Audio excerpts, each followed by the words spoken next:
This video is going to be another stock chart analysis video, and here are the 10 stocks na i-review natin. So kung wala dito yung stocks na gusto nyo sanang mapag-usapan, you can just comment down below and I'll cover it sa next video. So punta na tayo sa PSEI para sa overall market conditions. So the PSEI chart, so mukhang nangyari nga no, yung pinag-uusapan natin na ayaw natin mangyari, which is the breakdown of the range ng PSEI. So the red arrow represents the range high, which is the 6547 level, and the range low of 6285. So supposedly naabangan sana natin no na mag-hold lang yung MA100 for the fourth time no, kasi ito yung first time nung around May 22, tapos nangyari din dito sa June 23, and then this one no, yung July 17, which created the bottom of the range, and nagsusupport siya dito no nung 29 and 30 ng July, so just a few days ago. Kaso lang nung July 31 nag-breakdown no yung PSEI, and pag breakdown niya doon mukhang dito siya nakakuha ng support no near sa 62 na level. So pag ganito kasi we can already consider this as a double bottom. Sa pagiging slightly optimistic lang no, it's a good thing na nag-close siya ulit sa loob ng range na yun, 6.3. Pero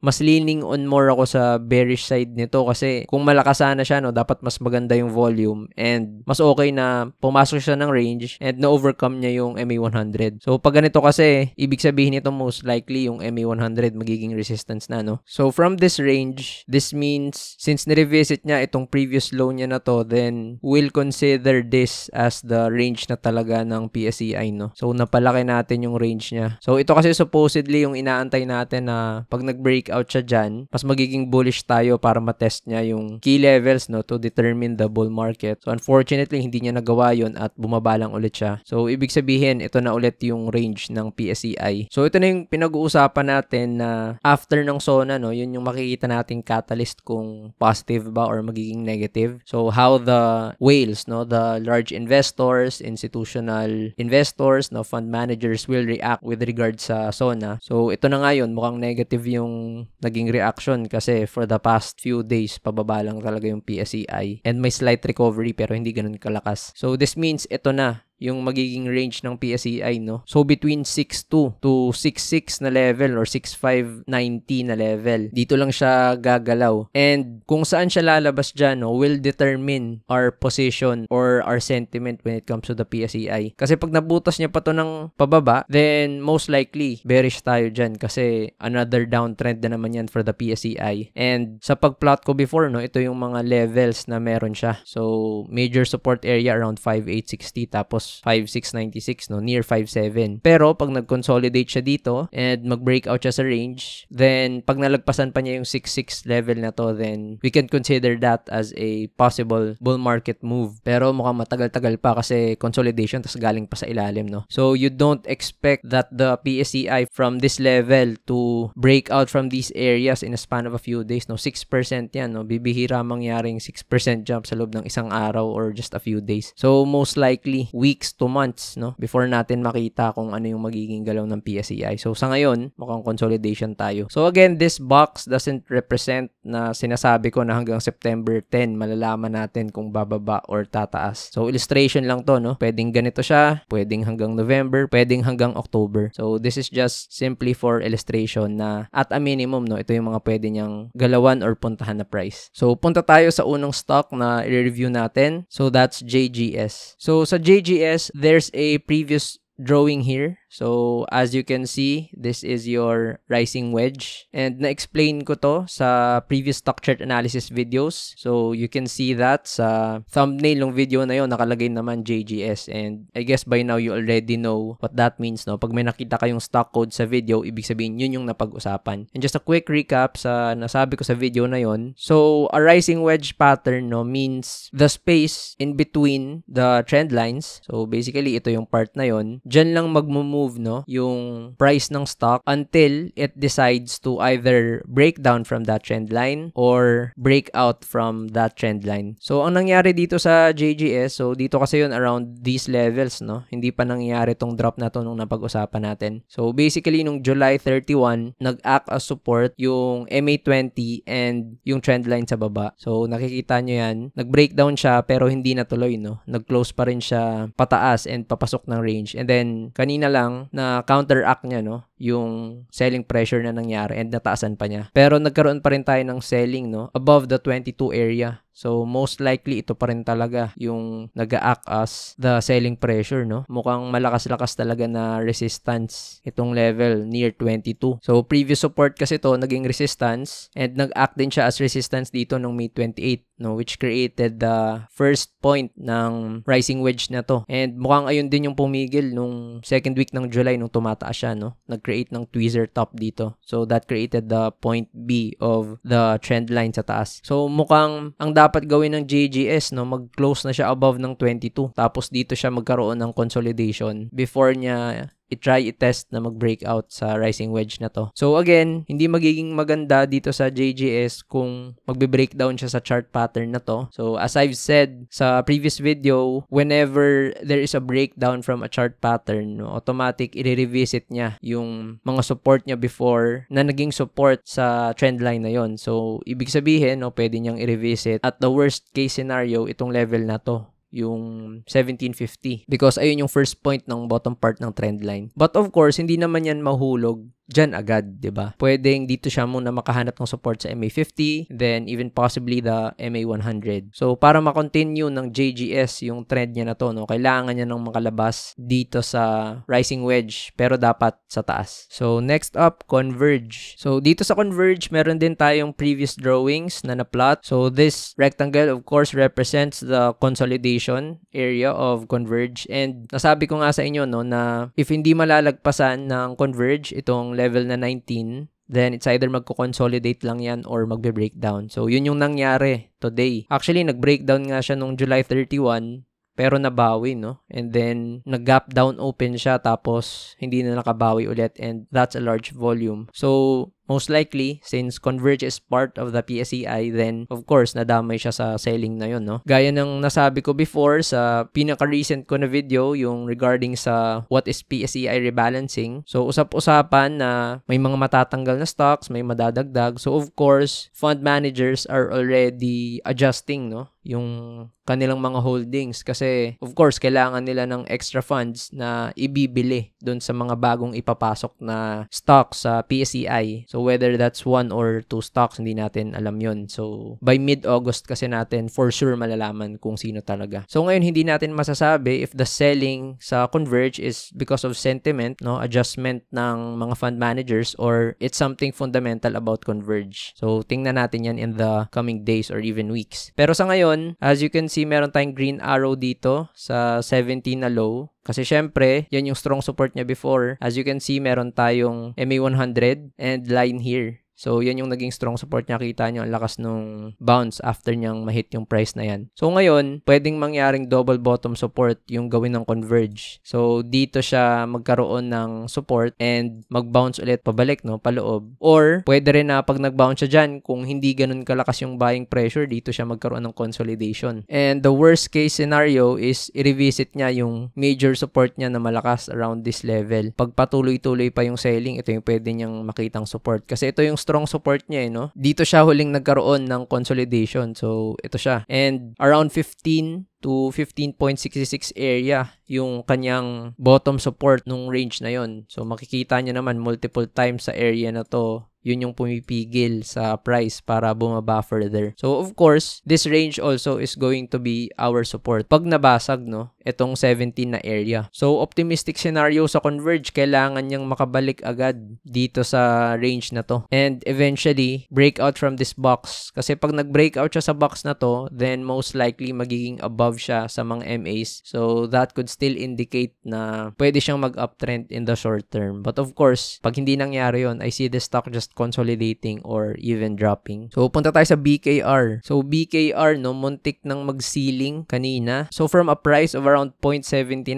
no, ilan yung in-increase ng stock na to? Okay, 49.55. So, ibig sabihin, nag-ceiling nga pala talaga siya kanina, no? Pero, hindi nag-hold yung level na yon and nagkaroon siya ng bentahan and nag-drop na lang into 24.24. So, umabot siya ng 1.18 pero close siya around 0.98, no? So, mukhang nagkaroon pa nga ng resistance sa one psych resistance. So, whenever stocks like this, no, yung mga tinatawag natin na microcap or fourth liners, gumagalaw, most likely, merong play dyan na sentiment driven, no? So, pwedeng merong nag-hype, no? Pwedeng nagkakaroon siya ng rumors, pwedeng nagkakaroon ng grabe na speculation. So, ang nagiging galaw nito, no, more on chismis analysis kasi pwedeng may mga balita na may backdoor na ganito, meron silang gagawing bagong project, at sobrang dami pang iba na pwedeng maging reason. So, based from experience, from several years of trading, pag nakikita ko yung mga ganitong galaw, hindi ko siya tinitingnan as a possible trade idea, no? Unless sobrang taas ng volume and gusto kong mag-scalp. Because most of the time, when price increases happen like this, sa mga stocks na ganito, madalas namamatay agad yung galaw niya eh. So, pag tumaas ng isa, dalawa, pinakamatagal na siguro yung 3 days, no? After the second or third day, bumababa ka agad yan. And ito nga, first day pa lang nagkaroon na ng bentahan. And ano yung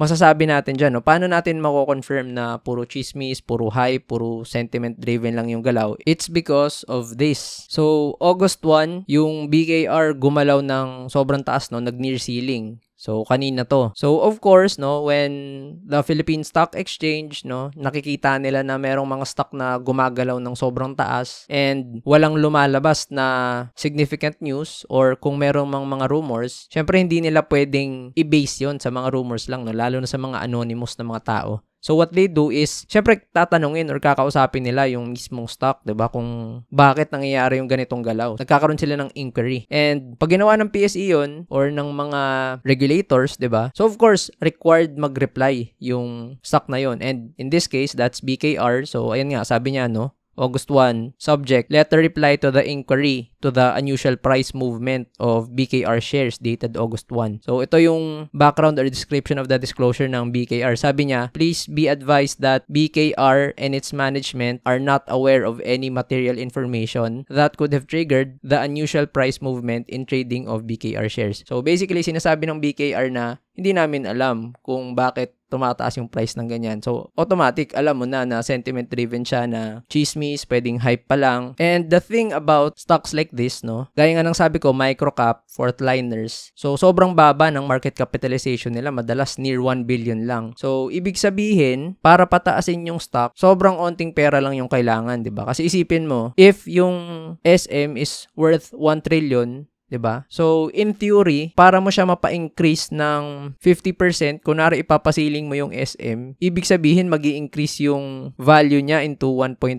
trillion, diba? Kasi 1 trillion nga eh. Pag pina-increase mo ng 50%, di ibig sabihin magiging 1.5 trillion. So, posible ba yun na 500 billion yung papasok sa SM? So, syempre hindi, diba? Kasi blue chip siya tapos first liner. Itong BKR, 1 billion lang. So, isipin mo, less than 100 million na papasok dyan, sobrang taas na ng magiging galaw niya. And in this case nga, no, halos a little bit more than 3 million lang yung pumasok na pera dito sa BKR para ipasiling siya and eventually bentahan. So, ayun yung sinasabi ko na sa mga ganitong play, no, hanggat wala pang maayos na trading setup, hanggat wala pang masyadong malakas na volume, hanggat wala pang masyadong relevant na disclosures, then I don't see the play as continuing. Gaya nga ng sabi ko kanina, 1, 2, 3 araw lang yan tapos patay na naman. And you can see examples of that sa chart mismo, 'di ba? Ito exception to the rule, no, yung first week December niya tumaas hanggang third week ng January. So, halos isang buwan kalahati na pataas yung stock. Pero kung titingnan mo yung mga ibang galaw niya, no, kagaya nito, tataas ng ilang percent, tapos baba agad after one day. No, ganun din yung nangyari dito, taas tas baba din. And ganun din yan dito, nakikita niyo yung mga spikes niya, no. Galaw ng isa, no, pitik lang, tas benta lang agad. So, when you see stocks like this, kung wala masyadong malakas na volume tas walang setup, no, wag nyo nang intindihin. Wag na kayong sumabay sa hype, wag na kayong umasa pa na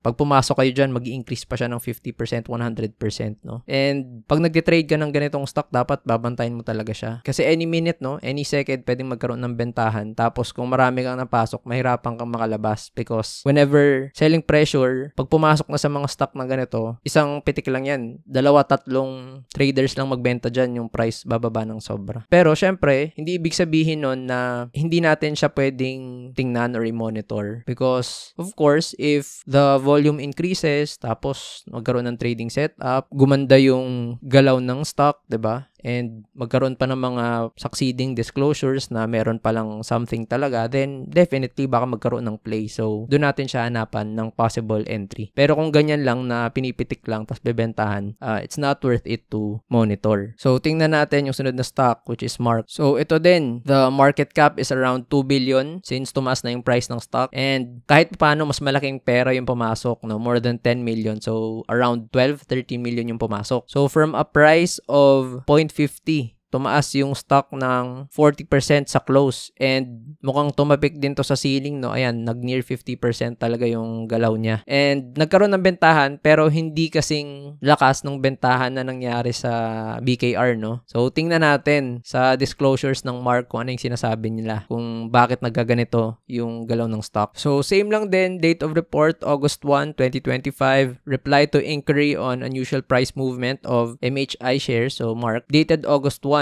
So, nakalagay dito, please be advised that Mark Ventures Holdings or Mark and its management are not aware of any material information that could have triggered the unusual price movement in the trading of Mark shares on August 1, 11:51 a.m. So, anong sinasabi ng Mark, no, ng management ng Mark? Wala rin silang alam kung bakit nag-increase yung price ng ganyan. So, that means, no, sentiment driven ulit. So, pwedeng may hype, pwedeng may rumor. So, basically, the same approach, the same way you would treat BKR. Since wala pang ganong volume and since wala pang trading setup, hindi ka naman magsascalp, magmo-monitor buong araw, then definitely avoid muna. Pero syempre, hindi ibig sabihin na hindi mo siya pwedeng i-monitor or hindi mo pwedeng tingnan. So of course, kahit naman hindi ka bumili ng isang stock at pinanood mo yung galaw niya, may matututunan ka talaga dyan, di ba? So makikita mo kung gaano gumagalaw yung price, makikita mo yung bid and ask. So in a way, parang nagpa-practice, no? Mala shadow boxing yung galawan. So dito sa Mark, same lang din. Let's wait and see kung ano yung ipapakita niyang trading setup, kung magkakaroon ba ng future disclosures, kung gaganda ba yung volume, kung hindi ba mamamatay agad. So madalas 1 to 2 and 3 days, no, pwedeng tapos na yung galaw niyan. So definitely pwede siyang i-monitor nga kasi hindi natin alam, pwedeng in the coming days, diba, or weeks, magkaroon talaga ng substantial information that we can use na pwedeng maging catalyst, no, para i-trade to at makakita tayo ng trading setup. Pero sa ngayon, syempre wala pa. Pero from what I remember, itong Mark is a mining stock din, diba? So, if gumalaw or tumaas man siya, then most likely the hype or the rumor is driven by the mining sector, no? So, tingnan natin in the coming days kung ano yung gagawin ng Mark. Tingnan natin the next trading week kasi siguradong may galaw to. So, next up, C-REIT. So, sa C-REIT, aside from RCR, it's also one of the best REIT stocks, no? REIT names sa exchange natin. So, YTD or year to date from January, yung price niya around 3.06. Tapos ngayon, yung price is nasa 3.68, no? 3.70. Umaabot sa ganung price and nag-increase na siya ng 20% and nagbigay na ng cash div na 1.75 and 1.50. So, that's more than 3%. So, roughly ang nabigay na nito is 23-24% gain, no? Kung may nakuha ka ng stock na to around January or probably December. So, definitely, the trend is still intact for this REIT. Kitang-kita nyo naman, no? Never niyang tinapik yung MA20. Never nag-act as support because patuloy lang talaga yung trend. So, possibly even once lang, no, during yung run-up niya, ito lang, yung July 24 lang, pero hindi nga niya tinapik talaga, no, bumaba lang tapos nag-recover lang din agad. So, sa ngayon, yung C-REIT is in a consolidation and a very tight consolidation. So, pwede nating masabi na ito yung area kung saan siya naglalaro lang, no? Between 3.64 to 370. So, sa mga ganitong galaw kasi, very crucial na in the next few days because whenever a tight consolidation happens,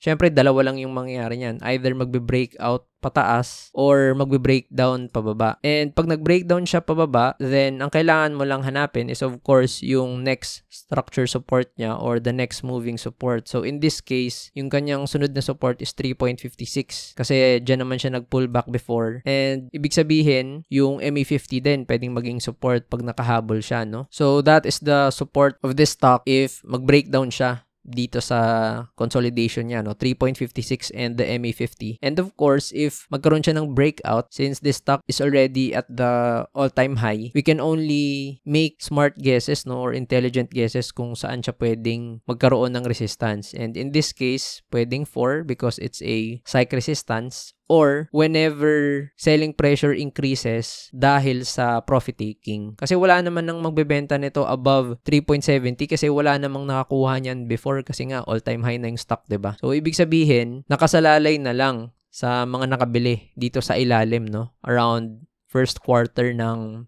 taon. So, yung mga nakabili ng January, February, March, or even sa earlier months. Kasi syempre, up na nga sila ng 20%, diba? Tapos, may mga divs pa yung andito nakakuha ng last year pa talaga. Pwedeng more than 25% na sila. So, yun yung magiging rason na pwede siyang magkaroon ng selling kasi pag sabay-sabay silang nag-sell around this price and hindi na ganun kalakas yung buying pressure, of course, bababa yung stock. But definitely, sa ngayon, maganda pa yung itsura ng C-REIT kasi it's uptrending in all the MAs, no? So, above siya ng MA20, MA15, MA100. So, that means the trend is intact sa short term, medium term, and long term. So, ito lang dapat abangan kung ano yung mangyayari. Kung magbe-breakdown ba siya or magbe-breakout para ipagpatuloy yung kanyang trend. And pag nagkaroon ng breakdown and dito lang siya tumigil sa 3.56, then most likely, no, consolidation ang mangyayari kung hindi ganun kalakas yung selling. So, next stock, A-REIT. So, sa A-REIT, recently nag-try siyang mag-breakout, no, sa resistance niya sa 42.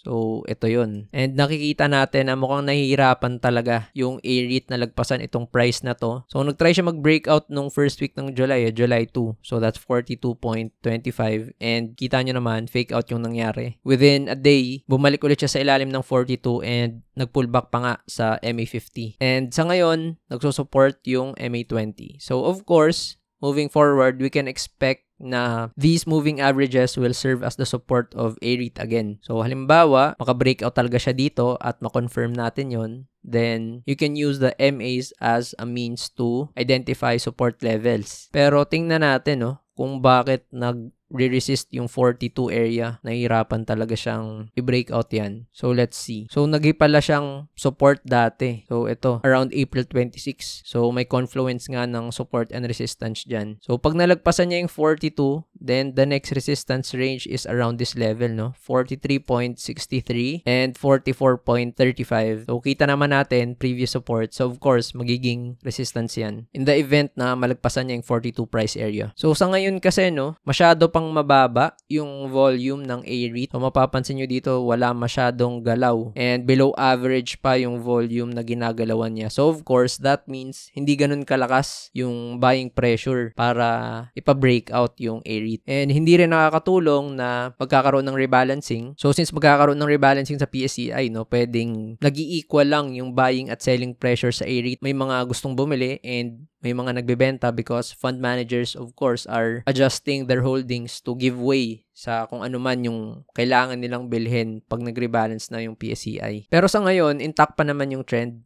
ng A-REIT kasi above pa naman siya ng lahat ng MAs natin. And okay din yon na nagkaroon siya ng support nga dito sa MA50 and MA20. So, maasahan natin yung moving averages na yon na mag-act as support moving forward. But ito na yung pwede nating i-consider na range ng A-REIT, no? This area. So, dyan yung pwede niyang puntahan in the coming days or weeks kung hindi pa ganun kalakas yung buying pressure para mag-breakout siya. So, another REIT stock, so RCR. So, sa RCR, nag-breakout siya dito sa recent high niya sa 7.63 and nag-breakout siya nitong July 18 but it encountered a resistance at yung high niya is naabot lang is 8.02. So, possibly psych resistance at 8 kung bakit. And nag-pullback siya, pabalik lang din ulit dito sa kanyang resistance before. So, of course, magiging support yan kaya nagkaroon ng support dito. Possible confluence, no, sa previous swing high niya na resistance naging support and then the MA20. So, this means pwede natin tanggalin itong range na to and we can now use this bottom as the new range ng RCR. So, ibig sabihin, ito lang yung pwede niyang space, no, na gagalawan niya kung hindi malakas yung selling para mag-breakdown siya and kung hindi malakas yung buying para ipa-breakout siya sa 8. But much like C-REIT and A-REIT, no, yung RCR, ang ganda pa rin ng galaw niya. Up pa rin siya in all the moving averages. So, short term, medium term, and long term, uptrend siya. Isang advantage lang siguro ng RCR compared sa other REIT stocks, no, is that usap-usapan na kung hindi plus yung ipapasok sa PSEI because of its nature na nagiging unstable yung plus because of the regulations surrounding online gambling. Despite plus being a corporation that has a bigger market cap compared sa RCR and definitely mas active siya compared sa RCR, baka hindi plus, no, yung ipasok sa PSEI at RCR yung ipasok. So, ibig sabihin, nakatulong siguro yung speculative nature, no, ng dilemma ng PSE sa pagtaas ng RCR. Probably, some fund managers or whales decided to buy RCR kasi nakikita nilang RCR nga yung papasok. So, that probably explains, no, this move. Yung May, June, July niya na nakikita ng iba na RCR yung papasok kaya inunahan nilang bilhin before nung rebalancing. So, that's the thing, no, about the stock market. Yung mga galaw na nakikita mo, mako-confirm mo na lang in hindsight, no. Hindi natin alam kung ano yung rason before kung bakit tumaas yung RCR. You can think of maybe a few fundamental reasons, no, na maganda yung pinapaupahan nila, maganda yung mga real estate holdings nila at kung ano-ano pa. Pero in hindsight mo na lang malalaman na okay, yun pala yung rason kung ba't siya tumaas because of a catalyst that happened in the future. So, hindi ko naman din sinasabi na yun talaga yung rason kung bakit siya tumaas. No, that's me being speculative lang din. Pero, it's going to be a little bit funny lang, no, kapag RCR nga yung pumasok sa PSEI tapos gumalaw siya ng ganito. So, ibig sabihin, hindi fundamental yung rason kung bakit siya pumasok but more on speculative nature. So, nagkaroon siya ng resistance sa 8. So, tingnan natin to the left kung ano yung possible resistance. So, again, compared sa previous analysis ko, hindi rin nga talaga ganun ka-obvious yung resistance sa 8. So, most likely, no, psych resistance sa 8 yung reason on why nagkaroon ng selling pressure doon. Kasi kung titingnan natin yung very obvious na resistance niya, it's supposed to be 8.24. So, ibig sabihin malayo pa yung pwedeng galawan ng RCR pag na-overcome niya yung 8 na resistance. So, 8.24 and around 8.50 pa kasi ayun yung previous support niya. So, ibig sabihin, if RCR nga yung makapasok sa rebalancing sa PSEI and papasok yung mga iba't ibang funds dito sa RCR, then definitely,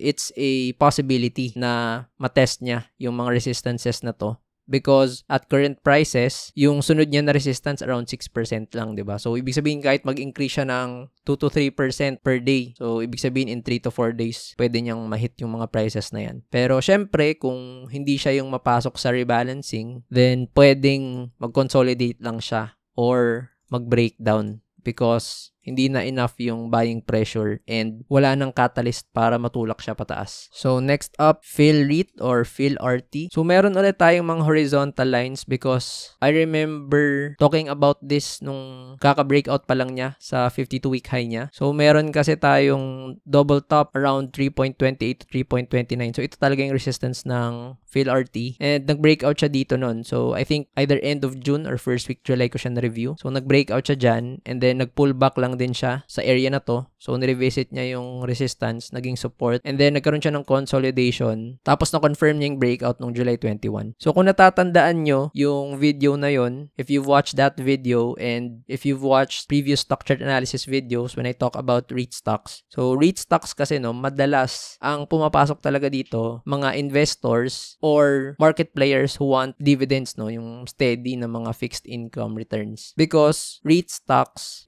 regular talaga silang nagbibigay ng dividends. So, if that happens, ibig sabihin, no, hindi siya tumataas ng ganun kabilis. So, tingnan nyo yung nangyari sa PhilREIT. Nag-breakout siya sa prices niya sa 52-week high. So, sa 329, 330 area, diba? So, that's first week July. And August 1 na ngayon. So, in a span of a month, ang in-increase lang niya ay 6%. So, definitely, it's good na nag-increase yung stock ng 6%, lalo na sa mga investors, diba? Kasi, pumasok sila dito para sa dividends, hindi naman specifically para sa capital appreciation. So, added bonus na lang in a way yung capital appreciation kasi ang habol talaga nila yung dividends. So, maganda pa rin siya. Pero, on a trader's perspective, syempre, maliit yung 6% na gain in a span of 1 month, diba? Lalo na nag-breakout na siya sa 52-week high niya. Madalas pag nangyayari yon sa mga normal na stocks, diba? Pwedeng nag-increase na yung price ng stock na yon ng 15% or more than in a span of a month. Kapag nagbe-breakout siya sa mga 52-week high or multi-year highs niya. So, syempre, hindi ko yun sinasabi para i-bash yung mga REIT stocks, diba? Sinasabi ko lang yun to set your expectations when you're trading or investing in these stocks. Kaya ako, no, you seldom see me trade mga REIT stocks. I think yung RCR trinade ko once because nakita ko na sobrang ganda talaga nung galaw niya. And walang masyadong opportunities noon. So that's why I traded yung RCR, yung move niya pataas. Pero yun nga, kung makikita nyo sa 24K to 1M, hindi ko na siya hawak. That's because yun nga, nabagalan ako sa galaw niya. So ngayon, dito sa PhilRT, the current price is 350 and mukhang nag-breakout siya dito sa recent range niya and ang ganda ng volume, no? So tingnan natin yung resistance niya na sunod na pwede niyang ma-encounter. So, meron tayong previous range dito. So, that's why siguro nahirapan din siyang makalagpas sa 330 area. So, maraming traders na andito. So, yung naging resistance nito is 350 before. And kung titingnan natin higher than that, wala na masyadong resistances na very obvious apart from this, no, yung 4.01. So, pwedeng meron tayong confluence ng psych resistance and this structure support at 4. So, 4.01 to eh. So, sa ngayon, meron tayong resistance dito sa 350. So, nag-breakout siya sa range na to, pero naka-hit siya ng resistance sa 350. So, ibig sabihin, yung PhilREIT, no, yung next upside niya is 4. So, tingnan natin kung ilang percent yon from this price, 350, no. Kunwari, kaya niya talaga mag-breakout sa 350 and na-confirm niya yan and hindi na siya bumalik sa ilalim. So, that's a 14% upside. So, kanina nakita nyo na from the whole month of July, kasi first week July siya nag-breakout, yung naabot niyang price is around 6% lang or more than 6%.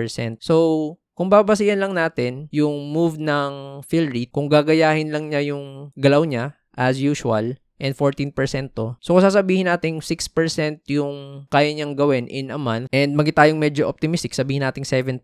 So, kung i-estimate lang natin yung pwedeng galaw ng PhilREIT in terms of percentage and duration, then pwede nating masabi na ma-hit niya yung price area niya na yan in a span of 2 months. Diba? Madali lang naman eh. 6 to 7% per month, so times 2. Of course, that's between 12 to 14%. And kung titingnan natin yung galaw ng PhilREIT, no, pagka-breakout conso, so anong pwede nating makonsider dyan? Then pwedeng, kung ma-confirm niya yung breakout ng August, no, by the time na makaabot siya ng September, pwedeng dito siya magkaroon ng consolidation. And then, saka niya ulit i-breakout sa consolidation niya na yon to reach yung 4 na resistance. Pero, syempre, estimates lang yon, di ba? Pwede namang magkaroon ng sobrang gandang catalyst or fundamental reason na sobrang positive para maabot ng PhilREIT yan in less than 2 months. Pero syempre, siniset lang din natin yung expectations natin sa pwedeng galaw ng stock na to. And again, yung mga galaw na 10% in 1 day, 15% in 1 day, medyo maliit yung probability no, maliit yung chance pagdating sa REIT stocks because from what I remember, lahat kasi ng income ng mga REIT stocks, no, more than 80%, I think 90%, lahat yun napupunta sa dividends eh. So, regular siya nakakapagbigay ng dividends and nagagawa niya yung pagiging regular na yun because yung income nga na nakukuha niya, binibigay talaga as dividends. So, kung isipin mo, as an investor, okay siya kasi nabibigyan ka ng regular na dividends, but the downside is, syempre, mas less na yung pera nila to invest in other assets, no? Mas limited yung growth nila in a way because hindi sila ganun kabilis or kalakas mag-expand. Syempre, hindi ganun kalaki yung capital na meron sila since majority of their income is napupunta sa dividends. So, yun yung rason. And of course, may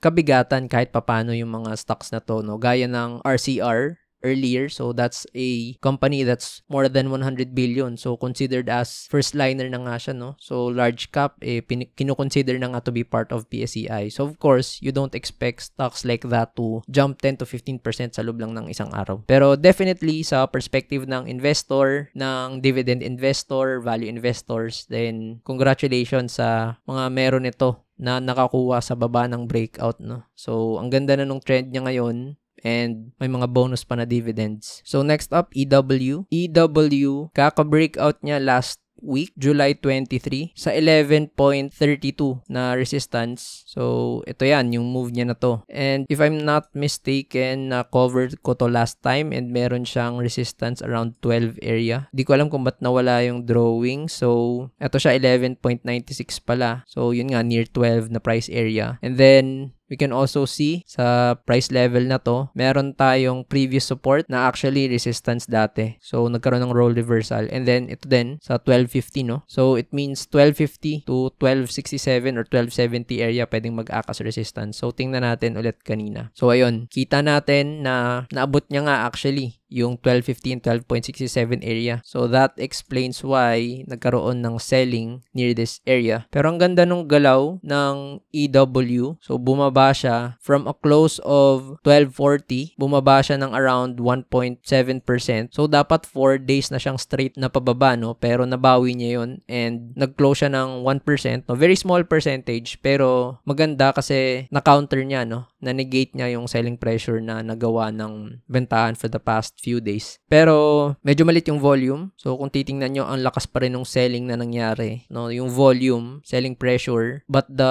volume dito sa buying medyo maliit. So ibig sabihin, maraming napaprofit take near this area and kita nyo may mga wicks sa taas. So dito talaga siya nahihirapan sa 12.67. So tingnan natin kung ilang percent na yung mga nakakuha sa breakout. So 13%, di na rin masama, no? In a span of 3 to 5 days. So pwedeng yun yung rason kung bakit nagkaroon na ng profit taking. And traders were able to buy at the consolidation up na ng around 23 or even 20%. So, mukhang prone nga talaga sa profit taking. So, I guess that explains why medyo malakas yung volume ng selling, no, na pa-profit take near the resistance levels. So, sa ngayon, pwede na nating tanggalin itong 1250 because 12.67 na yung resistance na kailangan lagpasan ng EW. And 11.94 as the previous resistance and nalagpasan niya yun ng napakaganda. So, you can see the volume dito sa July 28. So, ibig sabihin, for EW, pwedeng ito yung maging range niya. Kung mahina tong volume and bumalik yung selling, then you can expect na dito siya gagalaw. And kinaya naman niya na gumalaw ng almost 5%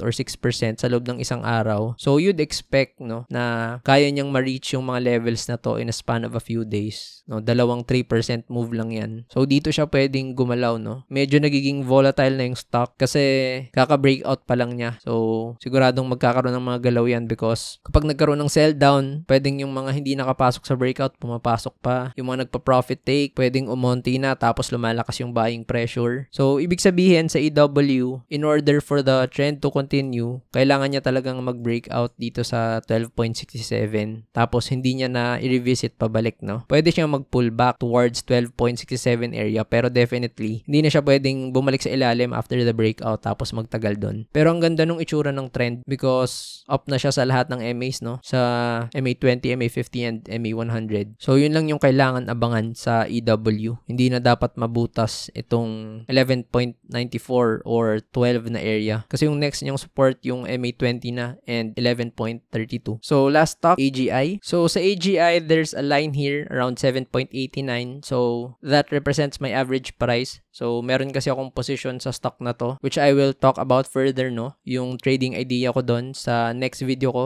which I think I will post tomorrow. So, that's the update sa 24K to 1M. So, sa ngayon, let's just cover yung key areas ng AGI. So, the current support kasi ng stock is 7.78. So, yan kasi yung kanyang previous resistance. Ito siya. So, as you can see, nag-support siya around July 28. So, ito siya. So, mabuti naman na nag-act as support yung previous resistance niya. And currently, humahabol yung MA100 to become the next moving support. Pero kung titingnan talaga natin yung AGI sa recent move niya, no, in this past few weeks, currently, gumagalaw talaga siya sa isang channel. So, ito.